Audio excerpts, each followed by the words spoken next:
Alright guys, how's it going? It's Guitar Corpse Plays here, coming at you with a Kingdom Hearts 2.8 playthrough. Today we're going to cover 0.2, which is Aqua's story. And this is going to be a critical run because I already beat it on Proud mode, and you can only unlock critical after beating it on Proud.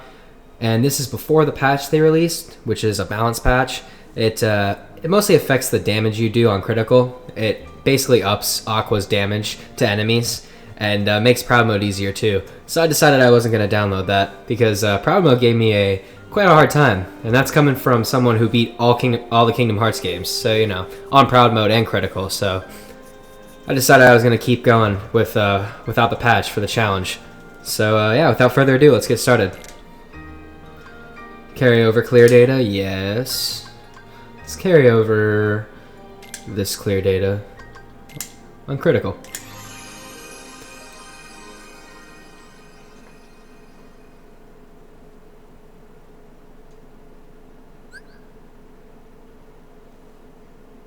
Yes, I'm already familiar with the controls. Thank you for reminding me. Every single load screen, it gives you the controls. Not really sure why. Guess it just thinks you forget.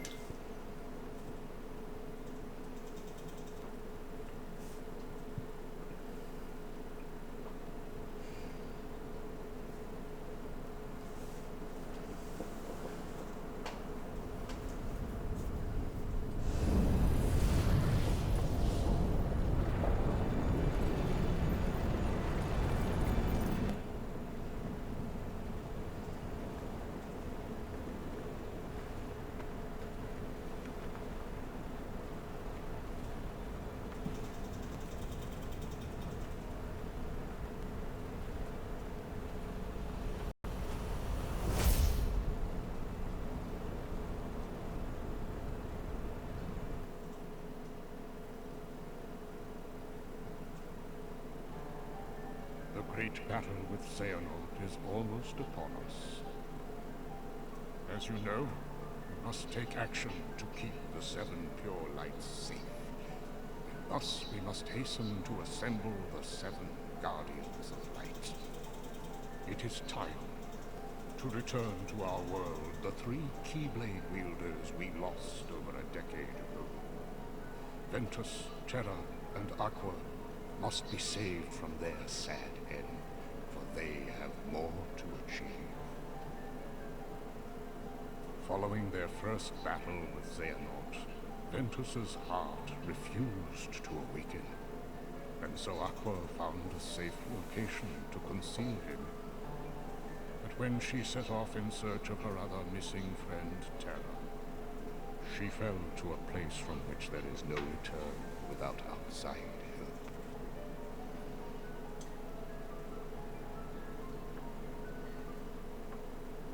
I saw her in the realm of darkness.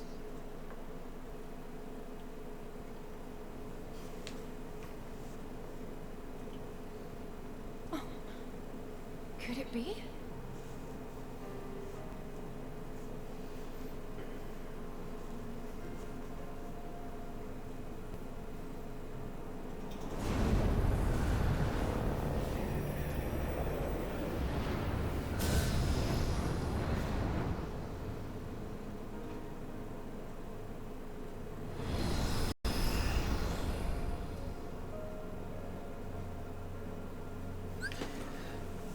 Alright, I'm going to opt to skip the tutorial since I've already done it. But yeah, here we go. This basically takes place right after the secret episode of Birth by Sleep Final Mix, where Aqua finds the Castle of Dreams, and she's just like, oh my gosh. That's basically where this starts. Nothing around here other than just beautiful scenery. This whole game is beautiful though. First Kingdom Hearts game to be made completely on the PS4. Not a port or anything. Basically, this is a Kingdom Hearts 3 tech demo, more or less. But one that tells a necessary story.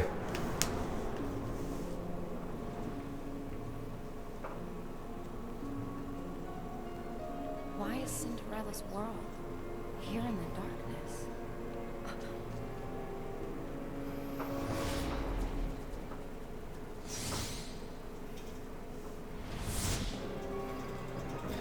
Alright, we got our typical shadows. And Aqua does still have Ericus's Keyblade. That hasn't changed.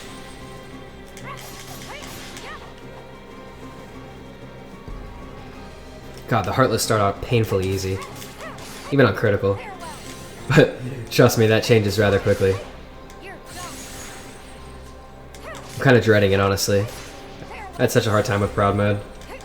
And the controls are almost exactly the same as Birth by Sleep, more or less. Like, it's like Birth by Sleep melded with Kingdom Hearts 2.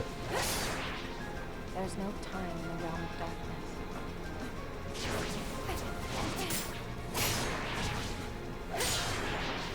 I walk on without end. In the realm of light, do days or years pass with each step? I know something has started to go wrong. I must hurry. Ah, poor Aqua.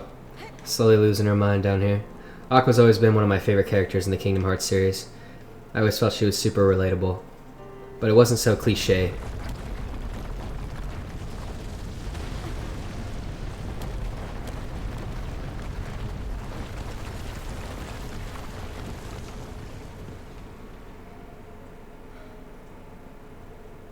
I guess I know which way I'm going.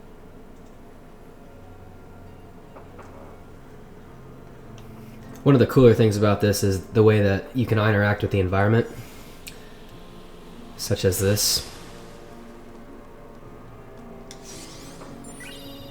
I don't know why you would not open that chest. Like, they just make it so painfully obvious, like, right in front of you.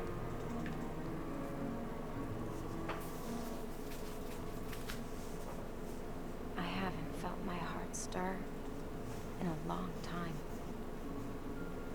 Something about this place.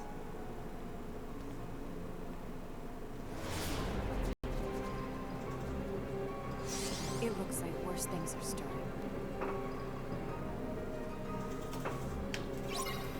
Alright.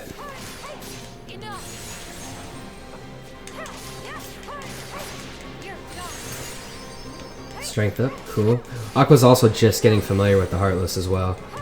Because after the secret episode of Birth by Sleep, that was her first encounter with any of them. And this takes place literally right after that.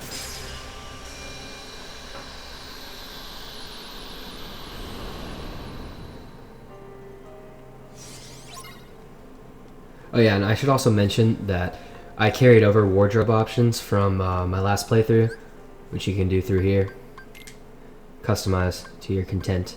All I have is a bow and these wings in the back, and I changed her main outfit with lace, just because I thought it looked nice. I didn't go overboard with all the customization options that you can do, but it is cool. It's an added bonus. It's a welcome thing for Kingdom Hearts 3, if they do decide to bring that over, which I can't imagine they won't. I took it for granted. I thought I had nothing in life to lose.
Here, too, everyone in this world thought that they were safe. Not just the people, but the dog waiting for his owner. The cat curled up in her nook. So much life. Trees and flowers. There's no deeper sadness than discovering all that you knew was gone. The grief in this place is too much to fathom.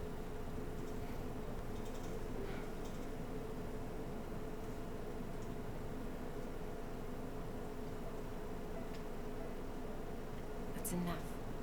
I can't keep on wishing for the past.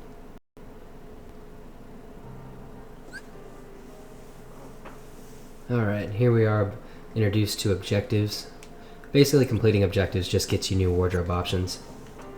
They're fun, you know. They add extra things to do to the game, since it is essentially only about 2 to 4 hours, depending on how you play it. Yeah, nothing back here.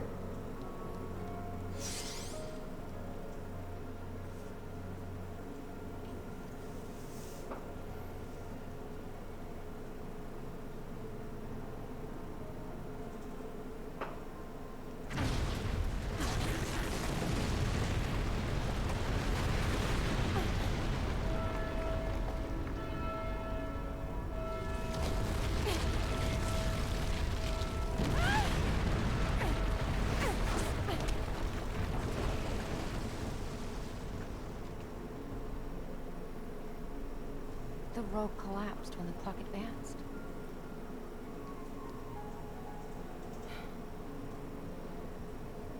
If only I made it in time. But there is no time in this place, only the clock.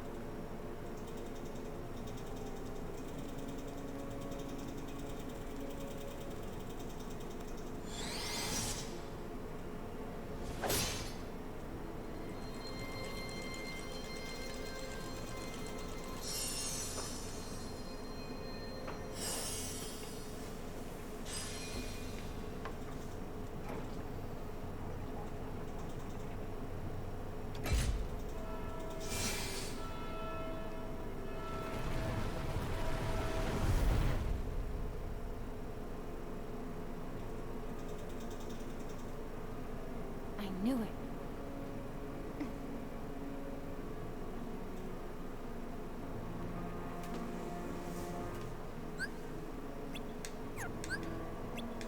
If I find enough gears. Alright, so we now have to find all the gears, because every gear you find restores part of the bridge here, until you find it all.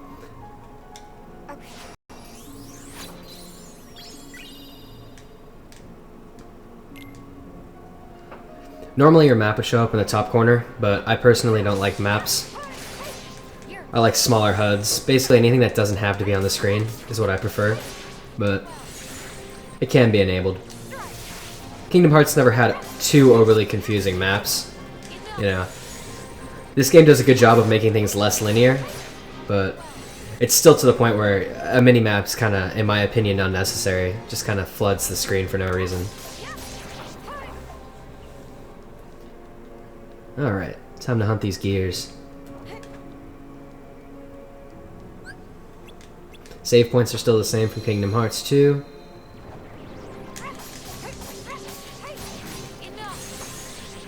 Now these things, called flame cores, are super deadly if you don't watch out for what they do. Whenever they're around, I always make it a goal to destroy them first if I can. Of course, not doing a very good job of that right now.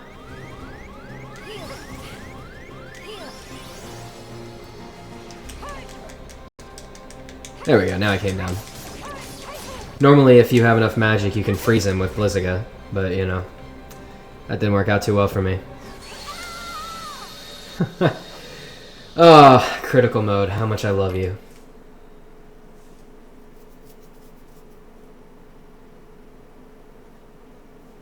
But yeah, they do really cheap moves like that, those flame cores. And they're really sporadic in what they do. I'm gonna come back and try and eliminate him right away. I won't get too far without those gears. No, you won't. Alright. Useless map.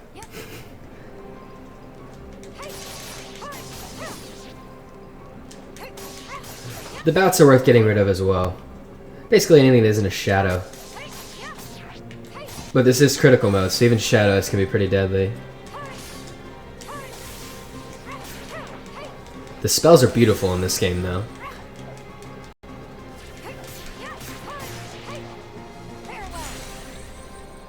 Alright. That takes care of that batch. I think for future reference, I'm just going to save right here. That way it'll start me right here instead of having to do all that over again. As you can see, those are all my prod mode slots. Alright, let's try this again. Still can't reach him. That's unfortunate. I'm not really sure how you're supposed to get him off here. There we go. Oh, I ran out of magic. That's not good either.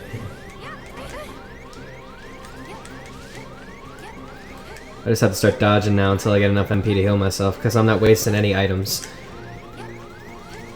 One thing I learned from my last playthrough is items are very scarce in this game. So, and there's some really tough bosses in here that you need to use. Oh, man, that's not fair. That's cheap. Just getting murked, and we just started. Oh, jeez.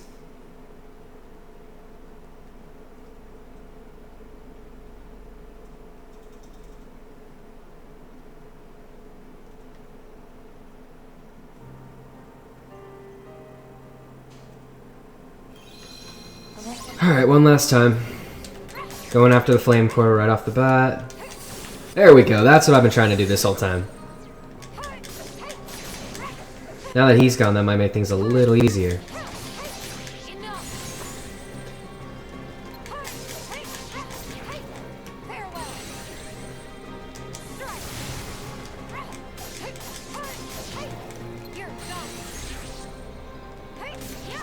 Alright.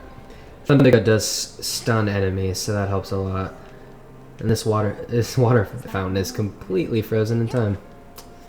And yes, that is one on the bridge. Let's try and grab that real quick. After I defeat this flame core.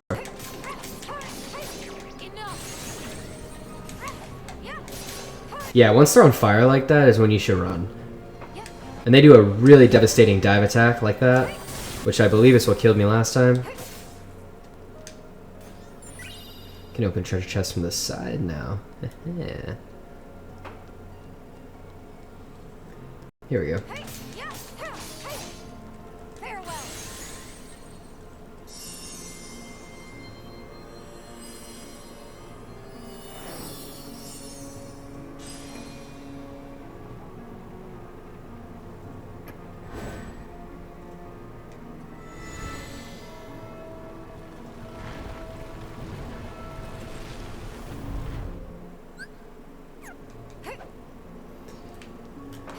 See if I can't find anything in these boxes that would help me. Seems like I can't. Yep, they're completely empty.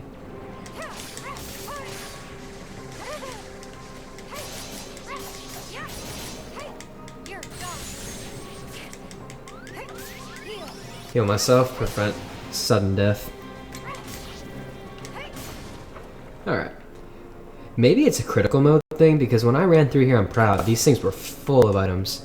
You know, restorative items, MP restorative things, everything that you could imagine. But that's likely a addition they added for critical. Because almost every single one of these has been empty.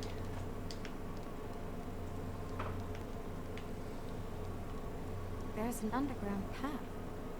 Interesting. Yep, there's one down there. They really hold your hand in the beginning with the gears. They're just like, oh, underground path, you should go down there. As if it wasn't obvious already.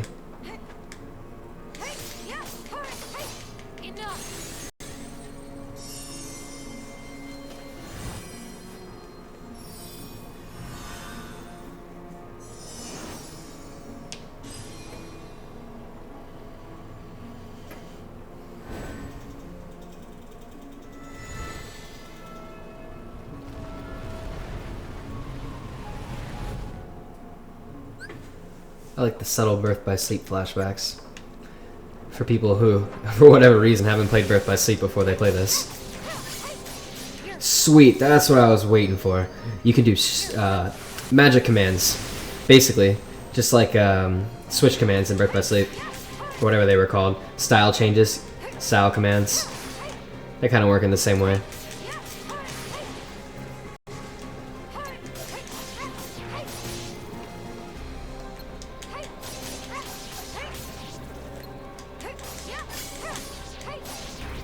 Spellweaver. That one has returned as well from the original Birth by Sleep.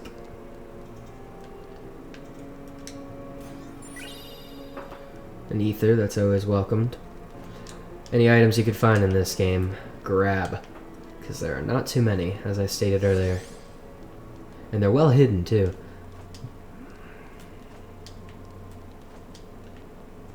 Well, most of them are.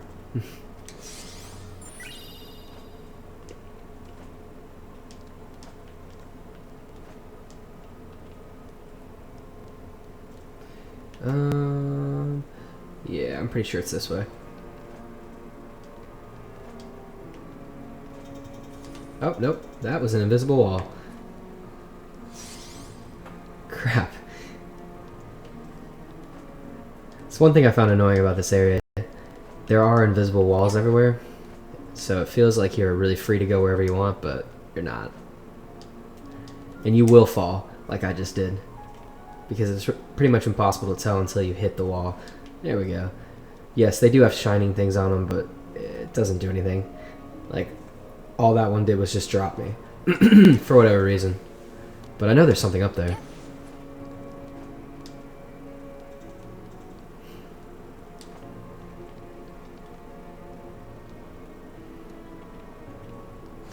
There we go. Flame core. Freeze them. Perfect.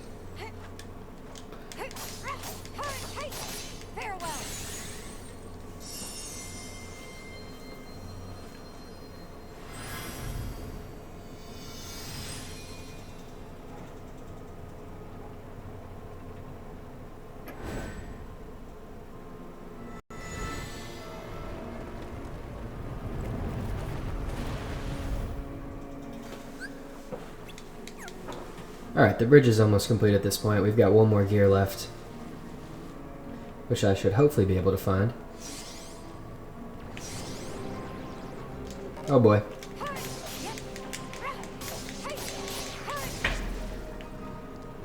Got these stupid bats hanging around. They kind of remind me of hook bats from Kingdom Hearts 2, but they don't have the hooks attached to them, and you don't have that OP reaction command for them.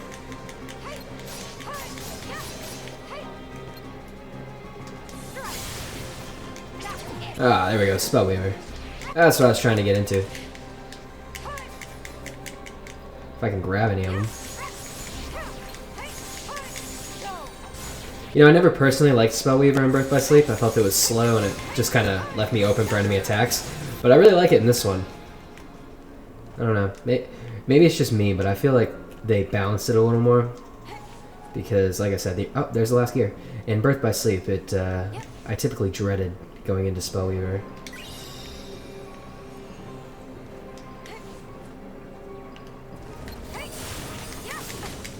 Fuck off.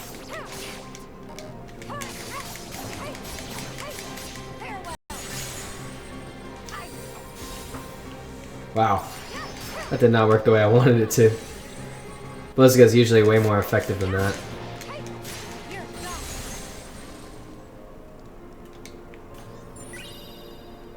I wonder if there's anything around here. I don't know. I don't want to lose track of the gear, though, because this place is mad confusing.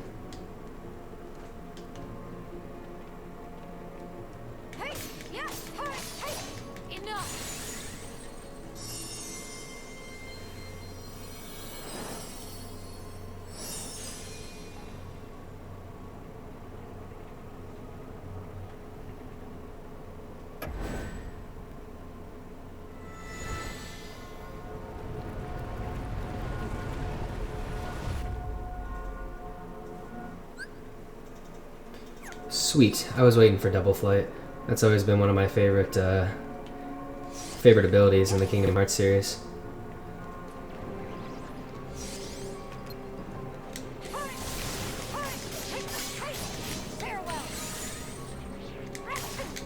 Alright, I'll show you guys Thundiga in this one. Works out real well. I think out of all the magic situation commands, Thundiga is the most powerful. Dishes out a lot of damage in a wide area.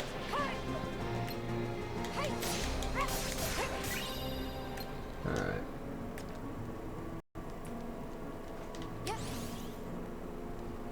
Now I gotta find the castle.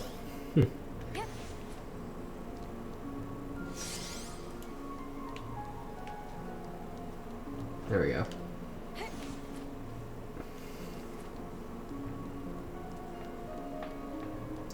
Save real quick.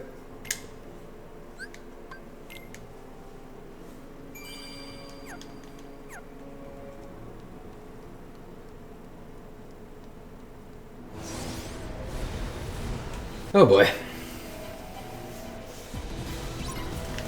So this is a new enemy, obviously, in the Kingdom Hearts series. It was shown off multiple times in Kingdom Hearts trailers. But, I believe it's called a Demon Tower. And it is a pain in the ass. First time I fought, as you can see, just ridiculous amount of damage done. I'm gonna keep retrying until I succeed here. But, yeah, this thing can wreck.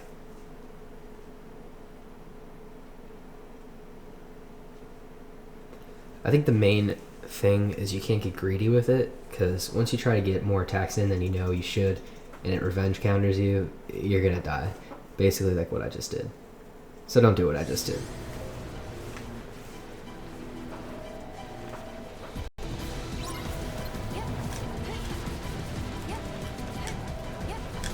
Like, yeah, they tend to flood you, and the only way you can hit it is when their eyes are yellow, because the minute they turn orange, red, that's when you gotta run. And I found that to be really difficult because Aqua, all her attacks want to go airborne, and so it's really hard when you're trapped in an airborne state because you're just open for anything it throws at you.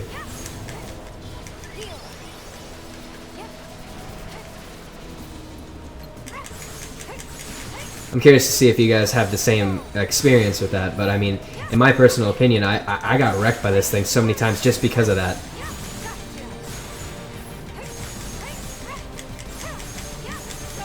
Gonna go into the finisher as soon as it turns orange. Or until I run out of time, whichever's first. Which seems to be now.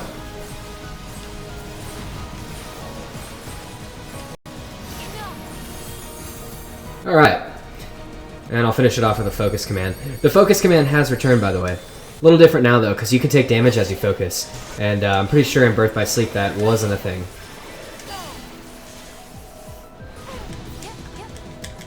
Gonna heal just to make sure here.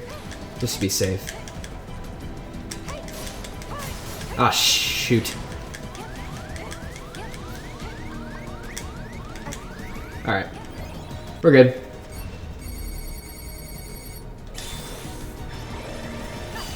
Gonna see if that doesn't, oh, nope, doesn't help me at all.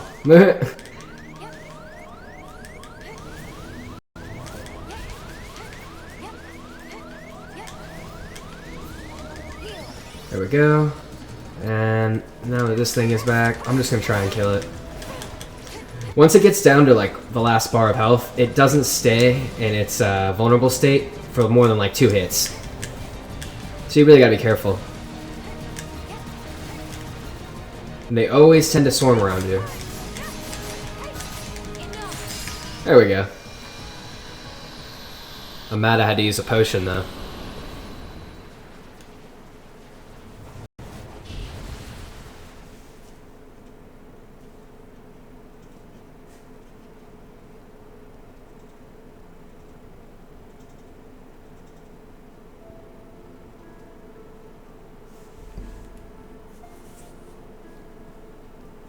Not even memories. We're safe from the darkness.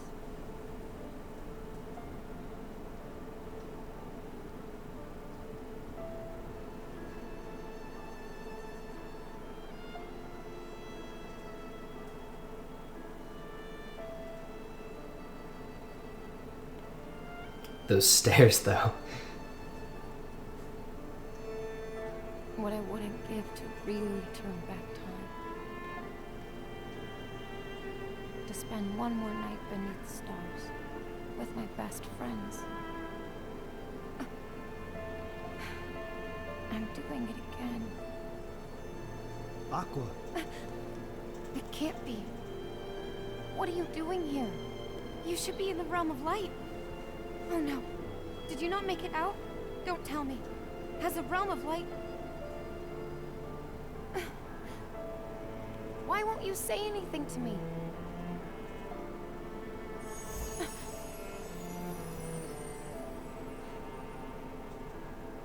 So what are you? A memory among these shadows? Are you here to try and tell me not to lose heart?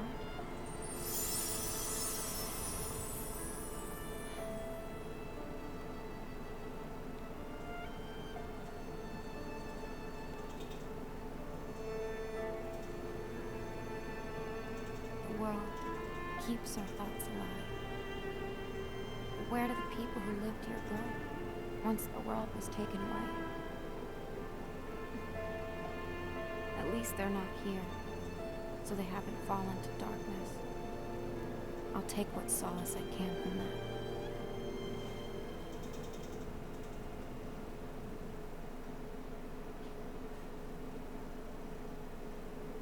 Much sadness.